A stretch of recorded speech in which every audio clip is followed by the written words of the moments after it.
أعوذ بالله من الشيطان الرجيم. بسم الله الرحمن الرحيم. الحمد لوليه والصلاة على النبي وعلى آله وأصحابه أجمعين. بسم الله الرحمن الرحيم. فصل في التيمم. فصل ثابت فبيان کی د تیمم. ولتیمم د پاره د تیمم رکن یو رکن دی و شرط او یو شرط. د تیمم د پاره رکن او شرط دا شانسته. لابد چاره نسته من معرفت هذا پیژندل څخه د دغه رکن او د شرط د دې پیژندل ضروری دي. اما رکنه رکن د دغه تیمم چې دی فضربتان دو ضرب دی. ضربتون یو ضرب للوجه د پاره د مخ و ضربتون او بل ضرب چې دی لزرعین د پاره د بازوګانو یعنی یدیه د لاسو ال المرفقین بیا در څنګهلو پورې. دا ضربتون چې دی دا وهلو ته وایي. ضرب وهلو ته ویل کیږي. دا لاس وهل پر مځکه باندې بیان دی درته کوي. وصفته صفت د تیمم چې دی اندادي یضرب چې ووهي یدیه لاسونه علی الارض پر مځکه باندې او علامه پر هغه باندې هو چې هغه شی من جنس الارض د جنس څخه د مځکې وي. یا پر مځکه لاس وهل یا د جنس څخه چې د مځکې کم شی وي پر هغه باندې لاس وهل. ګوره یا تیمم یا پر خاوره وهل یا هغه شی چې د مځکې د جنس لکه ریګ لکه گچ لکه چونه لکه ډبره پر دغه شیانو باندې تیمم وهل چې دی دا جواز لري، جایز دی. ضربتون واحدتون یوار وهل پر د مځکه باندې متفرجن غوړولی به اصابع ګوتې فینفذهما سره وبڅنډي دغه لاسونه دواړه مرتن یوار او مرتین یا دوه واره پر د مځکه چې لاس وواله بیا به دا لاسونه دی سره وڅنډي د دې دپاره چې خاورې پر دا لاسو باندې ښکاره نه یې مښتي چې بیا دی دا لاسونه پر مخ باندې تیروي. فیمسحو مسبکي بهما به دا دواړو لاسو سره وجهه مخ به د په مسه کې دی. ثم وروسته یضربو وبوهي ضربتن اخرى بل وار وهل پر مځکه باندې بیا به لاسونه پر مځکه باندې ووهي. فینفذهما بیا به سره وڅنډي دا لاسونه. ویمسحو مسبکي الیمنا راسته لاس بالیسرا په چپه سره والیسرا چپه بالیمنا په راسته سره. چپه لاس به پر راسته لاس باندې تیر کی. اول به دا راسته لاس په مسه کې بیا به راسته لاس راواخي پر چپه لاس به تیر کی بیا به د چپه لاس په مسه کې. من رؤوسی در سرو څخه اصابع د ګوتو ال المرفقین بیا در څنګلو پورې د لاسو د ګوتو څخه بیا در څنګلو پورې دغه اندازه به په مسه کې په دا لاس باندې. و استيعاب کښیستل چې دی عضوین د دواړو اندامو بالمس په مسه سره واجب دا واجب دی. مخ او لاسونه دواړه په دا مسه کې راوستل یعنی په دا مسه کې پر راوستل دا واجب دی. عند الکرخی په نزد امام کرخی صاحب په ظاهر روایت په ظاهر د روایت کې عن اصحابنا زمر د اصحاب علماء څخه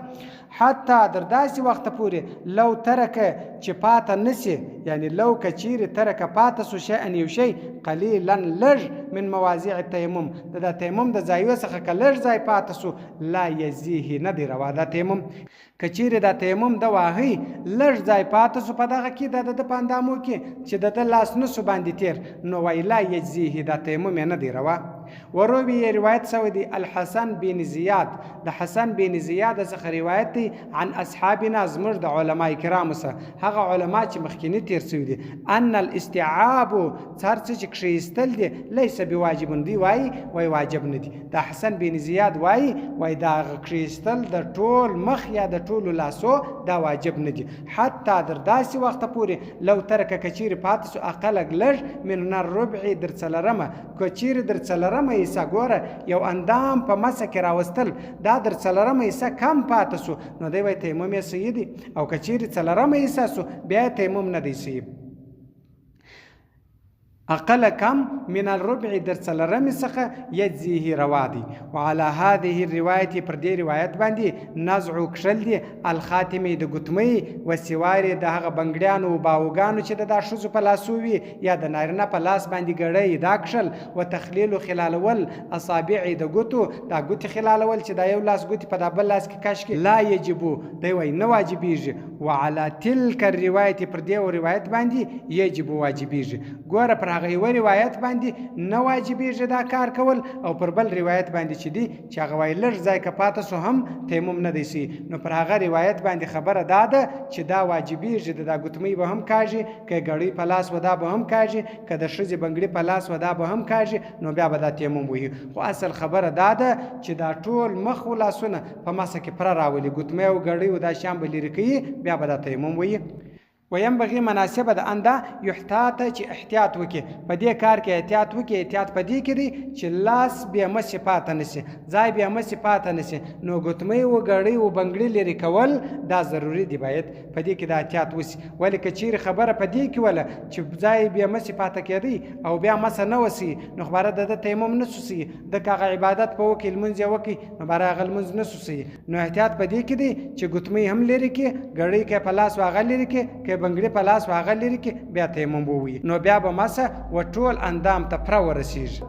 وروي روایت سوی دی عن محمد د امام محمد صاحب څخه لو ترک ظهر الکفیه که چیرې د لاسو شاوي یعنی د لاسو دا سربیره حصې د ورغو خوا نه دا پاته سولې بلا مسح بېله مسه لا یجزیه نه ده روا، دغه تیمم د ده بیا نه دی روا. ومقطوع الیدین هغه کسان چې لاسونه یې پرې سوي من المرفقین پر څنګلو باندې، د هغه کسانو چې لاس یې پر څنګلو پرې وي د دې دپاره تیمم اذا هغه وخت تیمم چې تیمم وي یمسحو چې مسه کړي موضع القطع هغه ځایونه چې قطع سوي دي، هغه لاسونه چې پرې سوي دي هغه پرېږدي چې کومې اندازې پاته دي پر هغو ځایو دي مسه وکړي، هغه پرې ځایونه پروا نه کوي. دا رکن د تیمامم و. تیمامم رکن چې و دوه ضربه ولو، یو ضرب چې و لاس وهل پر مځکه باندې پر مخ تېرېدی، دویم ضرب چې و هغه پر لاسو باندې تېرېدی، نو بې له دغه رکنه تیمم نه صحیح کېږي. و اما شرطه هر څه چې شرط دی د تیمامه فنیت هغه نیت دی، نیت بیا په تیمامه کې شرط دی، فلا یجوز روانه دی دغه تیمم بدونها بې له دغه نیته. وکذا لغه رقم طلب و طلب کول الماء د اوبو چې طلب کوي د اوبو دغه طلب کول چې دی دا هم ضروري دی، شرط دی، دا په شرط کې راغلی دی. اذا هغه وخت غلبه که غلبه وکړه علی ظنه پر ګمان ده چې ان هناک دالته ماء اوبه دي، د ده ګمان دا ولو چې په دغه ځای کې اوبه دي، دا فکر یې ولو او کان یاو دی فی عمراتی په بناو کې او په آبادی او په کورو کې ولو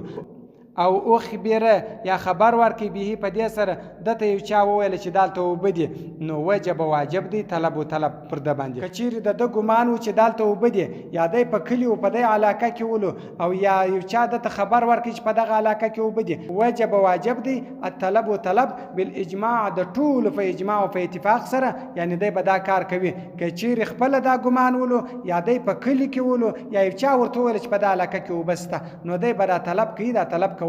پر ده باندې واجب دی د ټولو په اجماع سره. و انما خلاف و خلاف چې دی فيما پاک کې اذا هغه وخت لم یغلب کې غلبه نه علی ظنه پر ګمان ده، ګمان یې دا نه و چې دلته اوبه شته، او لم یخبر به یا چا خبر نه کوي ور انسان یو چا هیڅ چا په دې باندې خبر هم نه کوي ور چې دلته اوبه شته، او کان یاو فی فلوات په سارا کې و. ګوره درې خبرې سوې، یا په سارا کې و یا چا خبر نه کوي ور یا د ده ګمان و. په دا درې سره حالاتو کې عندنا په نیز موږ لا یجب نه واجبېږي دا طلب پر ده باندې. ګوره په دا درې سره حالاتو کې پر ده باندې طلب نه واجبېږي. خلافا للشافعي امام شافعي صاحب په دې کې اختلاف کړی دی، وایي ولو اخبر که چا خبر ورکړي انسان یو چا بعدم الماء په دې باندې چې دلته اوبه نشته جاز تیمم روا دی بلا خلاف، بس د ده دپاره تیمم روا دی، هېڅ اختلاف په دې کې نشته امام شافعي صاحب. وکذا دغه رقم من شروطي د شرطو څخه عجزه عجز دی، یعنی د اوبو څخه عجز سولو، د اوبو څخه عجز سو اوبه ورته شته اوبو استعمال نشي کولی، دا شرط یعنی عجز سو هو دی من استعماله د استعمال څخه الماء د اوبو د دې څخه دی عجز سو حتی در داسې وخت پورې ان المریض اذا خاف که بیردی زیادتي پر زیاتو باندې المرض د مرض او ابتائی یا پر ځنډېدو باندې البرئی د جوړوالي پر دې باندې د غسو چې جوړېدلې ځنډېږي په دې باندې کدی چیرې تیمم ووایي جاز له د روا دی تیمم دغه د لپاره بیا تیمم جایز دی روا دی. و ذکر ذکر کړی دی اسبجابي هم دا ذکر کړی دی، دا خبره دا رقم په شرحه په خپل شرح کې جنوب سړی علی جمیع جسده پر ټول بدن باندې د جراحه ټپول ټول بدن یې ټپیو او علی اکثره یا پر زیاته اندازه باندې او به یا په د باندې جدري و دې ته ویل کېږي د دانې راختل بدن یې ګرد دانې و نو بدن یې یا دانې و یا ټول بدن زخمي و فإنه دی چې دی یا تیمم دی ووایي ګوره خو ګډ بدن یې یا دانې دی یا ګډ بدن زخمي دی ټپي دی بس دی د تیمم ولا یجب او نه واجبېږي علیه پر ده باندې غسل پرېمینځل الموضع د هغه ځای الذي هغه لا جراحته چې ټپ نسته به په ده سر ګوره تیمم وهل د ده دپاره خو جایز شو د دغه چا دپاره چې بدن یې زخمي و ټپي و او هغه ځای پرېولل یې نه دي واجب چې هغه ټپونه نه دي ګوره یو ځای ټپونه نه دي نو هغه به هم باره دی مینځي یا واجب نه دي پرېمینځل وكذلك دا غرکم اذا كان کچیرو على اعضاء وضوئه پر اندامو باندې د اوداس هغه اندامونه چې د اوداس په تازه کی كلها پر ټولو باندې او اکثرها یا پر زیاتو باندې جراحتون ټپونه چې د کوم اوداس تازه کی دغه اندامو باندې یا ټپونه و پر ټولو باندې یا پر زیات اندازه باندې ټپونه ولر ځای پاتول لر ځای د غیسم به ټپو پاتو به زخمه یتیمم تیمم دی وي وان كان کچیرو على اقلها پر کم اندازه باندې جراحتون ټپونه و ګور هغه پر زیات اندازه ټپونه و دلته پر کم اندازه ټپونه دي او هغه زیات اندازه یې جوړه ده و اکثرها زیاته صحیح جوړه ده فإنه دی چې دی یغسل پرې دې مینځي صحیح جوړ ځایونه دې پرې مینځي ویمسح مسح دې وکړي على مجروح پر هغه ټپو ځایو پر ټپو ځایو باندې دې مسح وکړي هغه سم ځایونه دې پرې مینځي ان لم يضره کچیر ضرر نه رساوي المسح مسح کچیر مسح ودته ضرر نه رساوي بس مسح دې پر وکړي پر دا ټپ باندې سربیره وان كان کچیر و يضره ضرر رساوي المسح مسح مکشوفتن د لڅ مسح چې دغه پر دا ټپ باندې پښکارا لڅ مسح کوي د ضرر ورته رساوي يربط ودي تړي عليه پر دې باندې جبيرته پټي دي پر وتړي و يمسح مسح دي وکي فوق او بالا پر دا پټي باندې و ان كان کچیر و لا يضره ضرر نه ورته رساوي ګوره دا مسح سربېره و دا زخم و دا ټپ ته ضرر نه رساوي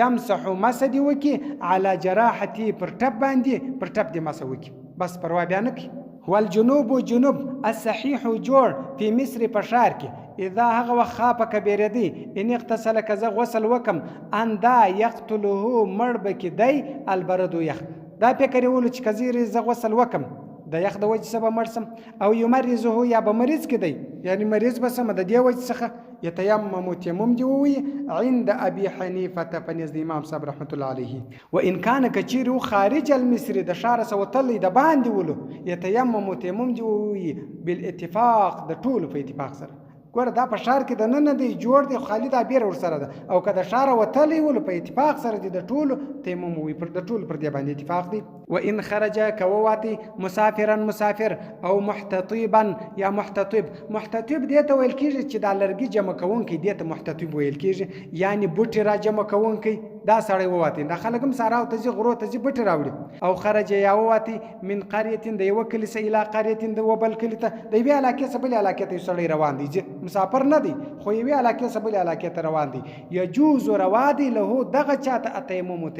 ګوره چې دغه بوټي راوړي که دا سړی دی که مسافر دی یا د یوه کلیسه دا بل کلي ته ځي کم وخت کې ورته روا دی ان کان کچیر وو بینه په مابین کې د ده و بین الماء په میان کې د اوبو نحو میل په اندازه د یوه میل مځکه وه ګوره د ده صوبه دونه لرې وی چې یو میل مځکه د دوی په میان کې ول او اکثر یا زیاته وله یا یو میل وه یا زیاته و درې میل بس چش کولی شي نو دی تیمم وهلی شي دته تیمم جایز دی والمیل میل چې دی 4000 خطوط 4000 خطوط یعنی 4000 ګامه دی 4000 قدمه وكل خطوة هر ګام چې دی ذراع و نصف ذراع یو نیم غز دی هر ګام یو نیم غز دی وكل ذراع او هر غز چې بیا دی 24 اصباعا 40 ګوتې دی هر غز چې ته اندازه کوي 40 ګوتې کښېږده دا ګوتې دی شمار که 40 ګوتې اندازه څونه قدر کېږي بس دغه غز دی یو نیم غز قدر دغه یو ګام جن جوړېږي وهو دا چې دی ارجح دا صحیح قول دی دا وهو ارجح دا صحیح غوره ښه قول دی وهو دا میل چې دی ثلث درېیمه د الفرسخ د فرسخ درېیمه حصه ده یعنی فرسخ څو کېږي میل چې سل میل 4000 ګامه سو او فرسخ بیا 12000 ګامه کېږي فرسخ 12000 ګامه کېږي نو درېیمه حصه د فرسخ چې دی هغه 4000 ګامه کېږي. 4000 ګامه 1 میل جوړېږي. سواء برابره خبره ده خرج کواتي من المصر د ښاره څه او القريه یا د کلي څه جنوبا جنوب او اجنب یا جنوب سو بعد ورسته خروج د وتلو. ګوره یا د ښار راوتی په دال کې جنوب ولو یا ورسته چې دی روان سو د خپل علاقې څه ووتی پر لارې جنوب سلو بعد ورسته خروج د وتلو څه. وان کان کچیرو معه د سره ما انبوي په رحله په بار کې د چې کم روان دي د سره مټر دی یا بار دی پاشي کې د سره وبور سره دي فنسيه د وبې یری وده وتيمم تيمم او وصل المنج ثم تذكر ورسته ور پیات شو په وخت وخم وتل نه دي منځ هم وکي تيمم او وای بیا ور پیات چې او ما سره خو بر سره لم يعد ندرا ګرځي عند ابي حنيفه پنيز د امام صاحب و محمد پنيز د امام محمد صاحب رحمت الله عليه. دی دوا وای امام صاحب و امام محمد صاحب وای دا طرفین بلل کیږي. دی دوا وای نه دی راګرځي. و عند ابي صاحب رحمت الله پنيز د امام صاحب هغه بیا وای و يعيدها راودي ګرځي. ولې دم وخت هم او بور سره دي نو راودي ګرځي بیرته د المز د سر راو ګرځي او د تازه وان تذكر كثير ربيات بعد ورث خروج د وتل الوقت د وخت لم يعد ندر ګرځي په قولهم جميعا د ټول په قول سره. ګوره د ټول بیا قول پر دی باندې د امام صاحب په دې قول کې ور سره شریک دي. وای کچیر وخت وتلی ولو بیا د تور پیات چې وب خو ما سره سره دي نو بیا راګرځول دی وای نه غواړي د ټول قول پر دی او امام صاحب امام محمد صاحب وای کچیر په دغه وخت کې داخل هم وو وخت هم ولو خو د تور پیات د کړي ولمنځ بیرته بیا راګرځول د سن غواړي. صدق الله العلي العظيم وصدق الرسول النبي الأمي الكريم ونحن على ذلك من الشاهدين والشاكرين والحمد لله رب العالمين.